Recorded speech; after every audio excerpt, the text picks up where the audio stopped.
Com a BNCC e com as mudanças, né, tanto com a introdução do currículo paulista, mas principalmente a partir da homologação da BNCC em 2017, o INEP, o Ministério da Educação, os formuladores de políticas públicas começaram a ver a necessidade de se introduzir nos sistemas de avaliações a questões também relacionadas às ciências humanas e natureza, né? Que é uma crítica que sempre os professores dessa área, os estudiosos, também abarcam, uma vez que o conhecimento não se dá apenas em duas áreas, linguagens e matemática, mas também nas outras áreas que os estudantes têm durante a sua passagem pela escola. Então, com base nessas questões, né, a gente teve, então, o desenvolvimento de propostas com essa perspectiva, né? Tanto é que para esse ano a gente vai ter as avaliações de ciências da natureza e ciências humanas ainda de forma amostral, mas já em conformidade com a BNCC no nono ano dos anos finais, né? Então, é um início, é claro que já teve avaliações em ciências humanas, em ciências da natureza em outros anos, em outros momentos, mas sempre de forma incipiente, sempre de forma amostral, considerando algumas características bastante peculiares, nunca da forma como é feito, foi feito e foi pensado para ciências, para matemática e língua portuguesa. Então, esse é o quadro sintético do SAEB, da portaria do SAEB de 2021, que consta lá no nono ano, Ciências da Natureza e Ciências Humanas, o tipo de aplicação sendo, portanto, amostral. E o que a gente pretende com essa formação? É claro que é fazer de uma forma introdutória, para que isso seja já posto em discussão dentro das escolas, nos ATPCs, que os professores tenham contato com a documentação, que se inicie uma discussão acerca das avaliações externas, considerando as ciências humanas e as ciências como parte, portanto, desse processo de avaliações dentro da escola, né, de avaliações externas em larga escala. Então, é importante que os professores de ciências da natureza e professores de humanas, no caso, geografia e história, nos anos finais, já comecem a ter contato com esses materiais, conheçam as matrizes, conheçam a documentação referente a essas avaliações, os construtos que levam o embasamento para a construção dos itens, né? Então, é importante que se considere já iniciar uma discussão, considerando que agora as ciências humanas e ciências veio para ficar nas avaliações externas, né? Então, com a homologação da BNCC, o INEP retoma os esforços para que ciências humanas seja incluída nos processos avaliativos do Instituto, né? As matrizes de referência, as que já estão prontas, né, das avaliações em larga escala, já estão, portanto, alinhadas à BNCC desde 2018, né? E diversos outros instrumentos, até o PISA, esse TERCE, que é uma avaliação latino-americana, que vai fazer uma abordagem nos países da América Latina, considerando as suas realidades, as suas particularidades, as análises de matrizes de referências do SAEB, que já foram aplicadas para as ciências humanas em outros momentos, e outros documentos serviram para e subsidiaram a construção das matrizes, da matriz de ciências humanas para o SAEB de 2021. Então, é uma análise que o Instituto fez ao longo desses anos todos para construir uma matriz que seja referência, que tenha como referência a BNCC, mas também esses outros instrumentos avaliativos em larga escala, né? Aqui, o principal também referência para a construção da matriz são as competências específicas para ciências humanas, que também serviram como inspiração e como base para a construção das matrizes de ciências humanas, né? Então, vocês vão ver aqui quais são as competências que todo estudante, ao sair do ensino fundamental, tem que ter em ciências humanas, né? Compreender assim o outro, as questões da identidade, analisar o mundo social, cultural, digital e o meio técnico, científico, informacional, identificar, comparar, explicar a intervenção do ser humano, interpretar interpretar e expressar sentimentos, comparar eventos, construir argumentos, utilizar as linguagens cartográficas, gráfica e iconográfica, diferentes gêneros textuais. Então, com base nessas competências específicas das ciências humanas, o pessoal do INEP construiu, então, as nossas matrizes, né?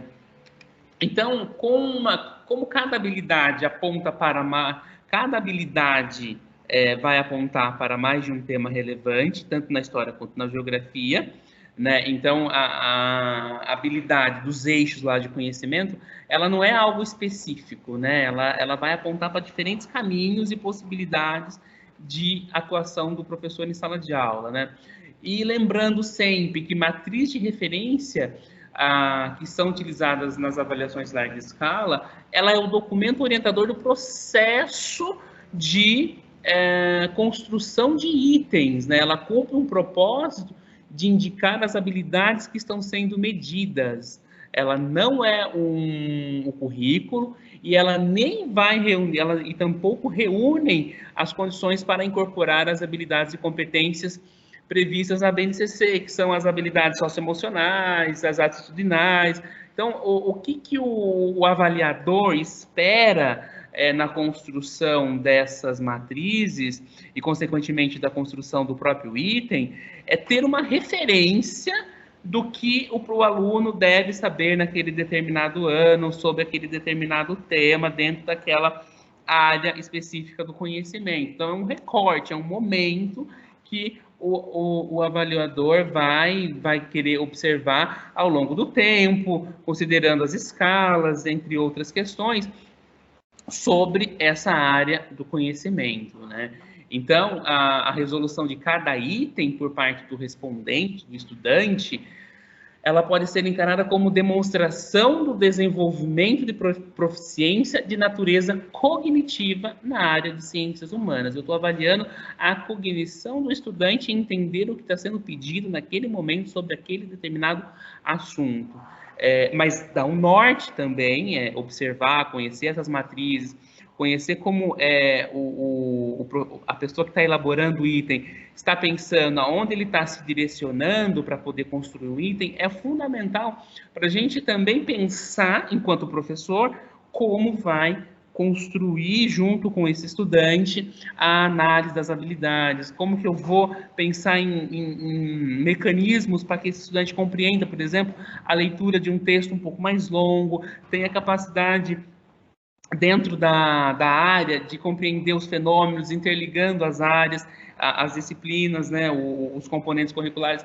Então, é fundamental o professor ter em mente o que a prova, o que a avaliação espera, para ele poder trabalhar de forma bem intencionada nas outras habilidades, mas considerando essa habilidade e essa matriz como referencial também.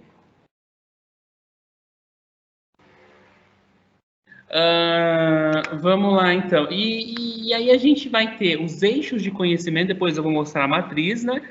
Que ela vai interseccionar com eixos de conhecimento e eixos cognitivos. Então, o que são eixos do conhecimento? Refere-se aos conhecimentos escolares que são solicitados ou mobilizados em cada item para que o respondente execute a demanda apresentada. Os eixos englobam e categorizam os objetos de conhecimento e as temáticas, que são foco dos componentes que integram a área de ciências humanas, em todos os ciclos, né, da educação básica, com enfoque na geografia e na história dos anos iniciais e anos finais. Então, todo o percurso do estudante ao longo da sua trajetória escolar vai ser, então, analisada nesse momento, no 9º ano. Então, construindo itens e até matrizes para as outras séries dos anos iniciais, mas, por enquanto, considera-se essa perspectiva, esse caminho do conhecimento, né, que esse estudante mobilizou ao longo da sua jornada escolar, né? Então, a organização dos eixos, né, do conhecimento pressupõe o agrupamento dos conceitos, de ideias, fenômenos, sistemas, processos, princípios, formas de ação, instrumentos, procedimentos e demais categorias mobilizadas por área do conhecimento para a intervenção da realidade. Então, os eixos do conhecimento têm como objetivo trabalhar as questões propriamente ditas da disciplina, né? Então, é importante conhecer como se estruturam esses eixos do conhecimento para, portanto,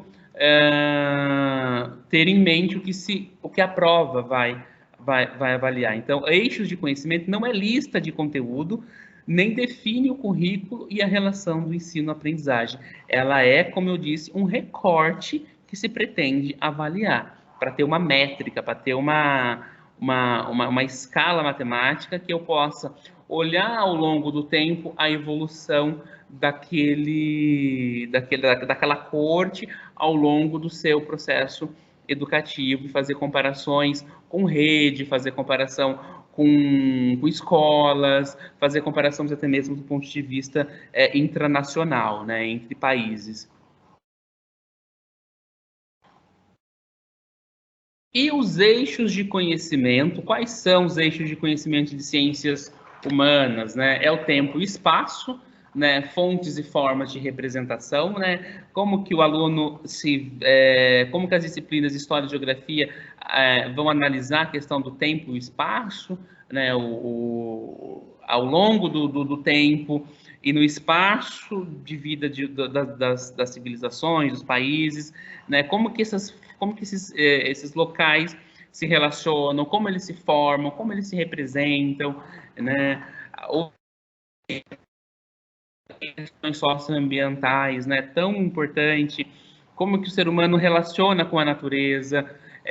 Outro eixo, a questão de culturas, identidade, diversidade, as mais variadas formas de ser e estar no mundo, as questões das identidades, das diversidades culturais, sociais, sexuais, poder, Estado, instituições, como que se formam esses Estados, quais são as relações de poder, não só os poderes constituídos, os poderes estatais, das grandes figuras, mas também os poderes políticos locais, os poderes políticos das populações como um todo, né? E essas instituições, não só essas instituições fortes, como o judiciário, mas instituições populares, sociais, também são temas desse eixo. Cidadania, direitos humanos e movimentos sociais, quem são esses cidadãos, como eles se organizam, quais são os direitos, como eles buscam, como eles se organizam dentro dos movimentos sociais, dentro das categorias que eles estão se organizando, e por fim a relação de trabalho, produção e circulação. Vocês percebem que esses eixos eles estão se articulando constantemente dentro das duas disciplinas, né? Ciência, geografia e história está sempre em movimento, discutindo essas questões.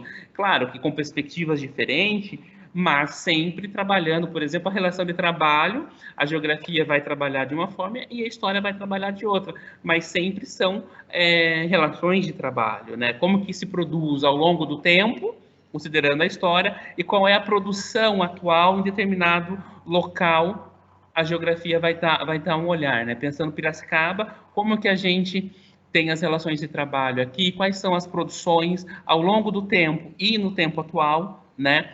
E, por fim, a circulação. Essa mercadoria, ela se desloca e se deslocou de que forma? Né? Navio, trem, carro, caminhão, avião, e como que isso se dá ao longo do tempo? Quais foram as inovações tecnológicas? Enfim, são os eixos de conhecimento que o avaliador, a pessoa que vai construir o item, vai pensar na hora de, então, elaborar essas questões, né? E, por fim, a gente tem os eixos cognitivos, que são compreendidos como a descrição das formas e níveis de entendimento e uso dos conjuntos de conceitos, objetos e temática que compõem os eixos de conhecimento. Ou seja, é a maneira como eu elaboro aquela questão, se ela é mais simples, se ela é mediana ou se ela é mais avançada, tudo isso partindo do pressuposto das escalas, né, dos níveis que a gente vai ter depois com a construção da escala do Saeb. Então, qual é o que eu estou mobilizando daquele estudante? É uma descrição ou é uma avaliação, que é um eixo cognitivo mais avançado, né? E quais são esses eixos cognitivos que se pedem? Que é o reconhecimento e a recuperação. Reconhecer é o aluno, talvez um dos eixos, um eixo cognitivo relativamente simples, né? Que eu olho para um objeto, eu reconheço aquele objeto, né? E já um eixo mais avançado, mais sofisticado, é quando eu peço uma avaliação, uma proposição, né? Eu peço que ele avalie não só o que está se vendo, mas o que está subjacente àquele objeto, né? O que permeia aquele objeto, né? Para além do mero reconhecimento ou mesmo da compreensão e análise. Então, são esses os eixos cognitivos que os avaliadores vão pedir. E, por fim, a gente tem aqui a matriz de referência, para vocês verem como elas se organizam e a intersecção entre elas, né? Conhecimento, os eixos de conhecimento, os eixos cognitivos, né? E a intersecção entre esses eixos vai dar, então, a escala em que aquele estudante, depois de responder a avaliação, está. Alguma questão aqui, por enquanto? Eu vou falar um pouco agora, pessoal, de ciências da natureza, mas eu deixo claro que é apenas para que isso não fique desfalcado da formação. Eu não sou formado em ciências, em biologia, química, nada, mas eu trouxe aqui para vocês, para que isso também possa ser discutido com os professores, com os PCAs, ou mesmo com os PCGs e PCs que são da área, e isso possa ser depois construído de uma forma mais sofisticada e com um tratamento adequado que esse tema convém, então. Mas é só para não ficar também desfalcado, a matriz de referência das ciências da natureza está pautada nos fundamentos definidos pela BNCC, assim como ciências humanas, na análise das habilidades descritas para o ensino fundamental. Ela também apresenta estudos de taxonomia de aprendizagem, que são aqueles níveis, né, de compreensão e avaliação, por final, e a matriz de referência e de outras avaliações. A matriz de referência foi construída com base em avaliações de larga escala, considerando as habilidades específicas das ciências humanas, das ciências da natureza e outras avaliações internacionais também. Aqui a gente tem o construto, né? Qual é a principal questão que a BNCC traz e que o item, a avaliação vai também solicitar, é a questão do letramento científico, né? Tem um debate aí sobre a questão do termo, se é alfabetização científica ou letramento, porque os países latinos e franceses, traduzindo do inglês, traduz de forma literal, e aqui no Brasil a gente fez uma adaptação considerando essa expressão, mas do ponto de vista explicativo, o significado é o mesmo, né? Então, entre letramento e alfabetização científica, a BNCC vai considerar o que se entende, né? O que eles vão se entender por letramento científico. Deixa eu só aqui pegar para vocês, para ficar mais claro o que eles entendem por letramento científico? É a capacidade de compreender e interpretar o mundo natural, social e tecnológico e de transformá-lo com base nos aportes teóricos e processuais das ciências. Nessa perspectiva, a área de ciências da natureza, por meio de um olhar articulado de diversos campos do saber, precisa assegurar aos alunos do ensino fundamental o acesso à diversidade de conhecimentos científicos produzidos da história, bem como a aproximação gradativa aos principais processos, práticas e procedimentos da investigação científica. Então, é isso que a BNCC traz sobre o que eles entendem por letramento científico, né? O que os estudantes sabem sobre e são capazes de fazer com o conhecimento, processos, práticas e procedimentos científicos produzidos ao longo da história, é um resuminho do que eu acabei de ler, né? As compreensões específicas definidas para a área na BNCC corroboram o compromisso do letramento científico como perspectiva da formação integral focada nos processos investigativos. Eu até trago aqui a própria feira, a noção da feira de ciência, das eletivas que os professores constroem, né, desse movimento que o Estado está fazendo em equipar as escolas com equipamentos que garantam esse tipo de investigação científica, né, do letramento científico, não só teórico, mas também prático, né? É importante o estudante ter em mente que aquilo foi desenvolvido daquele jeito, como que se faz, como que é o processo científico, e é isso que o SAEB vai cobrar nas avaliações, né?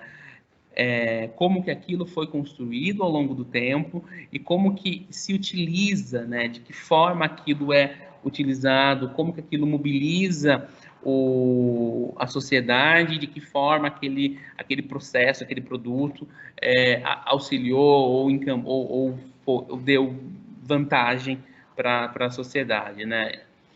Situações didáticas apresentadas pela BNCC guardam proximidade com o ensino de ciência por investigação prática associada à ideia de alfabetização científica. Então, a BNCC traz, portanto, a questão do letramento científico, para que os estudantes sejam capazes de compreender os processos, a noção de processos investigativos e, por fim, a alfabetização científica.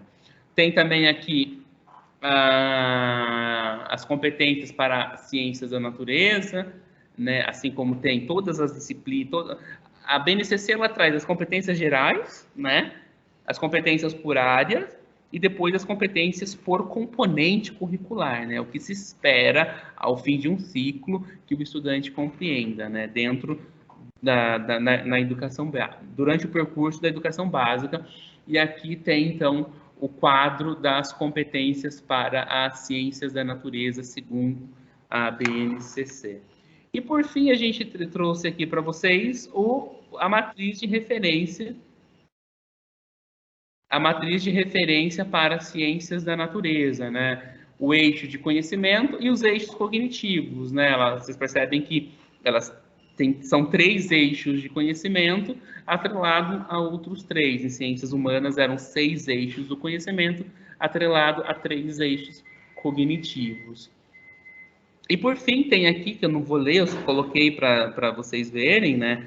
E depois isso ser discutido com os professores, o que se entende por matéria e energia, né? O que se entende por vida e evolução,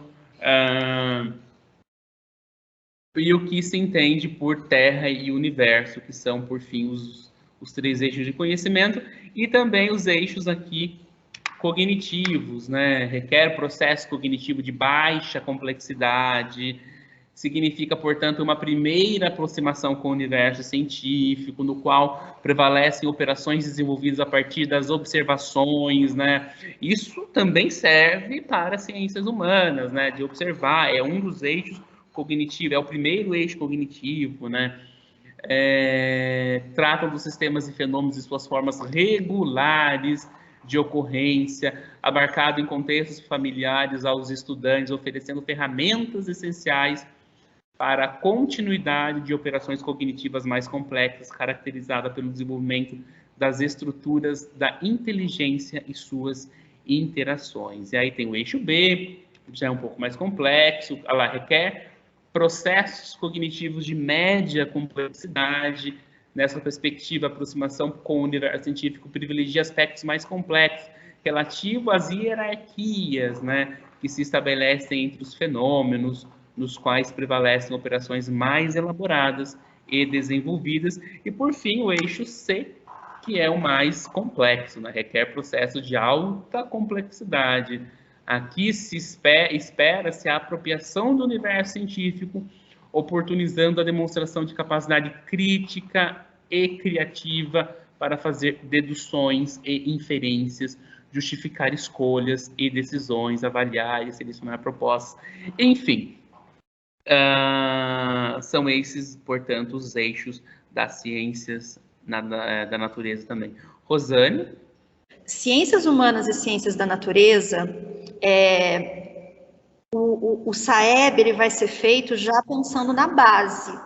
Você percebe, olha o respaldo, né, teórico que eles estão se apoiando, letramento científico, né? Língua portuguesa e matemática, gente, é outra lógica. A gente ainda está falando de uma matriz que é de 2001, ainda estamos usando aquela, a base não entrou.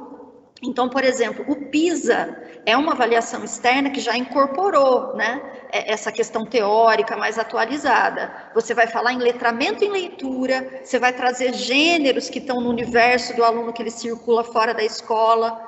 No SAEB ainda não. Você ainda tem aquela concepção de leitura como capacidade cognitiva e você acaba trazendo só os gêneros que são valorizados na escola, né? Você acaba fica né? Eu vou usar a palavra fácil, gente, mas assim, tá? Levianamente. Trabalhar só procedimento de leitura com aluno já é um desafio enorme para a escola, tá? Mas eu tenho essa impressão, né, André? Já é uma coisa bem atualizada, essa prova de ciências da natureza e ciências humanas. Sim, ela vem já com os referenciais teóricos que a BNCC traz, e tudo que se incorpora, né, ao longo desse processo de desenvolvimento, né, por exemplo, em história, a noção do historiador, né, a atitude historiadora, que é que o currículo paulista traz, a BNCC também traz. Então é importante que o professor de ciências humanas, geografia e história, se atente muito na leitura dos documentos oficiais, principalmente BNCC, e também, claro, o currículo, né, o currículo paulista, para pensar em atividades, em questões que estejam já, de fato, considerando essas novas possibilidades, né, e como que a avaliação vai ser construída. O material do Estado já traz algumas questões nesse sentido, né, a sequência de atividade, então é importante ter em mente essa perspectiva da BNCC e do currículo paulista na hora de pensar as aulas. Mais alguém quer colocar alguma coisa? Sim, Anne, as ciências humanas e ciências da natureza serão amostral. Não será censitário, será amostral.